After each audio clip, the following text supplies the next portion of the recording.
what's up and welcome back to my channel.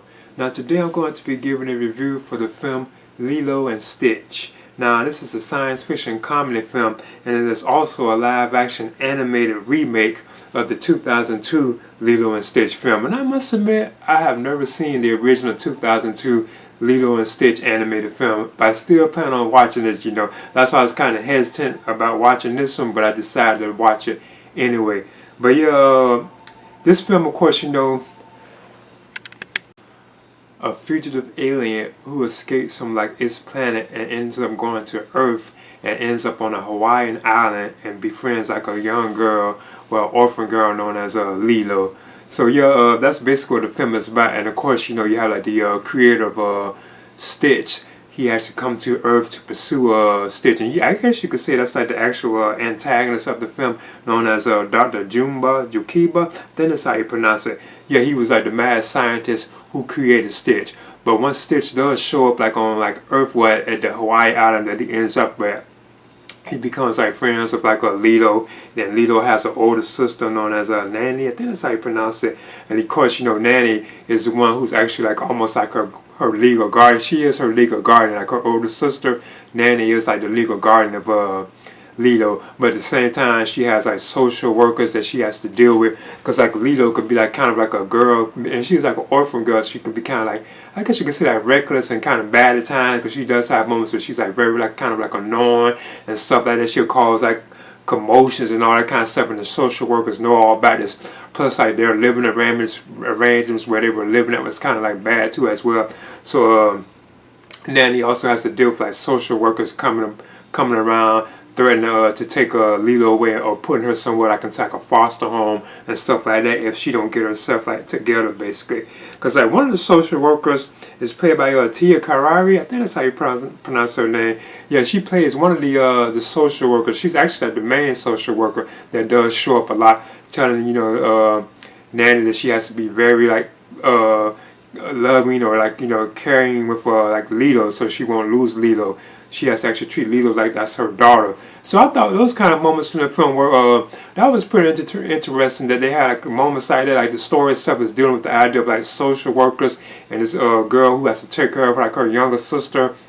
I thought that was kind of interesting. I bet that's probably one of the reasons why the original film is like so popular and stuff like that. But also at the same time, you have like Stitch, who can be like very like bad and like just like rude and like mean. I must admit at times I thought he was kind of annoying, but he was like still like funny and stuff like that. And I like that he can talk too. He can speak like all language and stuff like that, but he can be just like so unruly and like mean and bad, you know. But I think it was like the way he was like designed from like his the scientists that had designed him. I remember at one point later in the film, like Lilo had to show him how to be like mannerable and like have respect, you know, and be good, and, like to calm down. And this was basically because of like the social workers who were always coming around checking on like Lilo and her older sister Nanny or Nana. Then you also have Courtney B. Vance, who plays Cobra Bubbles, and he's like a CIA agent who is sent to capture Stitch, because he knew about Stitch coming to Earth. They knew that was like an alien life form, I believe, if I'm not mistaken. But the film, it is pretty entertaining, you know. At times I feel like I won't go really enjoy it, because like when the film opens, it does open like in the galaxy where Stitch was like created at, and he escapes from like that place, you know, like the scientists, because they didn't want him to like come to Earth, but he somehow stole the police cruiser and then he escaped to Earth. And I guess this is exactly, I'm hearing it is just like how it is like on the animated film, you know, so I'm kind of curious about it, which I do still plan on watching too. But yeah, if I had to pick like an antagonist of the film, I guess it was Dr. Jumba, the scientist, like the mad scientist.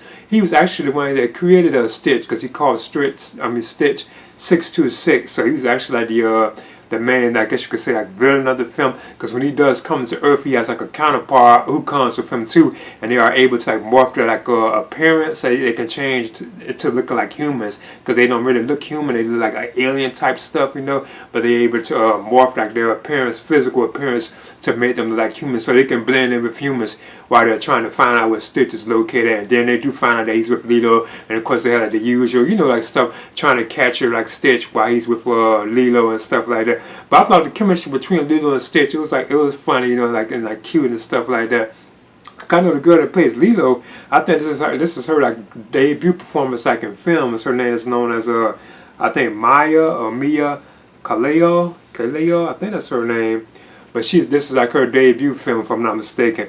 But and I thought the visual effect of like Stitch itself, if I'm not mistaken, now I saw this in Dolby Cinema too. But I think like the visual effect of Stitch, it looked pretty good to me. It looks like he was really there, then like overblown like CGI. It looks like Stitch was like really with the right there with like Lilo or like Nanny or Nana. It like he was like really there causing all these commotions and all that kind of stuff. He looked realistic, from my opinion. Like I said, I haven't been really hearing anything about rants about that. There are other characters like in the film too that I want to touch on. You also have, like I said, it's like tons of people. I didn't really want to go into it all. Oh yeah, Jason Scott Lee even shows up as a manager too. I know he was actually in the original Lilo and Stitch, where he provided the voice, if I can remember correctly, in one of the other like Lilo and Stitch films too as well. Then you also have the Grand Councilwoman. She's like the gray alien leader of the United Galactic Federation, and she's the one who wants Stitch to be captured. She didn't want him to escape from where he was at. She wanted him to be captured. Now she's like an alien herself. Now at times it does like she's kind of like the antagonist, but you can tell that she was like that. She was like a good character, like a hero basically. That particular character, the Grand Councilwoman, because she's voiced by Hannah Waddingham. But there are a bunch of like songs throughout the film, like Elvis songs. So it's like a lot of like Elvis Presley like songs that play throughout the film. Cause I think that was like that like on the animated version too as well. Cause I know there's moments where Stitch even dresses like Elvis. She has some like Elvis like clothes and stuff that he kind of wore. But I thought the film, like I said, I wasn't going to like it at first, but as it went on, I actually enjoyed it. Like I said, Stitch can be like very hilarious. You know, he can be like so mean and like bad. And I was like, whoa. At times, it does feel like he was the villain of the film until Lilo and Nanny or Nana had to straighten him out. You know, it does feel like he was actually like the villain of the particular film. You also have like other people in here too, like you have like the fire performer. Like he's a lifeguard known as Kaipo or Capo. I know he's played by David Kawana or something like that. He's there with like a Lilo because he has like the surfboard. Yeah, he's a lifeguard, so he's always there too as well. And then you also have Tutu, and she's like an older lady, like I think like in her 70s, and she's kind of like provides like help to like Lilo and like her older sister Nanny, and she's like the elder advice, like the elder lady that's in the picture. But overall, in the end, Lilo and Stitch, it does have like some good pacing in it too, because at times it felt like it was kind of dragging, but then boom, like something like Stitches do something, or like some kind of like bizarre incident or something funny happens and it kind of evens the pace out again. So I thought the pacing of the film was done very well, for my opinion. Now this is also directed by Dean Fleischer Camp. I think that's how you pronounce it, or Fleischer Camp. And I thought it was a pretty entertaining film. It was solid. It was better than I thought it was going to be. And I still have to see the actual animated film. I can't believe I have never seen Lilo and Stitch. I have never saw that.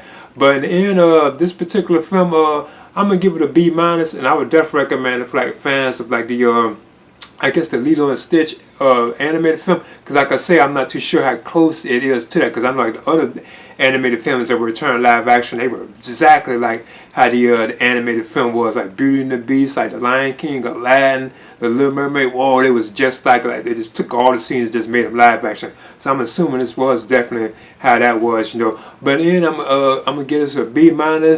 Please leave a comment and subscribe too as well.